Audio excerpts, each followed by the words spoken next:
Things pretty quickly escalate from just Thanksgiving thankfuls to worst Thanksgivings. I don't know what to pick. Am I more thankful for my divorce or my eviction?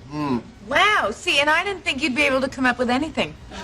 This is another nice little screenwriting move here. We had to introduce a plot thread immediately, so the writers hit us with something well-known, something easy to digest, the most thankful for game.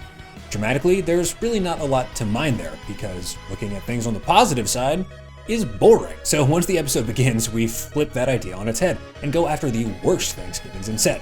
This is great because, unlike the positive stuff, drama thrives on conflict, so you get a lot more of that in a worst of framework than a best of. There's also an inherent gamesmanship to it. People will naturally try to top each other in this sort of pity party Olympics. No. I am the king of bad Thanksgivings. Can't just swoop in here with your bad marriage and take that away from me. So this reframe has a natural heightening built into it. It's a great device for building the drama and having the audience stick around to see where things go to from here.